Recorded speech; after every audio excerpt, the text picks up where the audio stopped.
Preventive এবং প্রমোটিভ service চালু করতে হবে। কারণ একটা মানুষ গ্রাম থেকে চিকিৎসার জন্য ঢাকায় আসার প্রয়োজন নেই।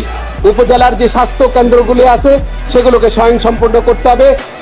সব জায়গায় চিকিৎসকদের উপস্থিতি, চিকিৎসা ব্যবস্থাকে শক্তিশালী করতে হবে। মেডিকেল এডুকেশনকে জনমুখী করে রিফর্ম করতে হবে। আমরা যেই সাহস আজকে পাচ্ছি, ছাত্র জনতার যেই আত্মত্যাগের মধ্যে দিয়ে আজকে আমাদের কাজ করবার একটি সুবর্ণ সুযোগ হয়েছে। এই সুযোগটি যদি অবারিত থাকে, বাংলাদেশের স্বাস্থ্য ব্যবস্থা পরিবর্তন শুধু সময়ের দাবি। আমরা বিশ্বাস করি এখানে একটি বৈষম্যমূলক স্বাস্থ্য ব্যবস্থা তৈরি হবে। যার অর্থ আছে সে চিকিৎসা পাবে, যার অর্থ নাই সে চিকিৎসা পাবে না। এই ধরনের বৈষম্য এখানে চলতে পারে না। যাদের অর্থবিত্ত আছে তাদের হাঁচি কাশি লাগলে আপনারা সিঙ্গাপুরে চিকিৎসা করেন, আমরা সেই স্বাস্থ্য ব্যবস্থা দেখতে চাই না।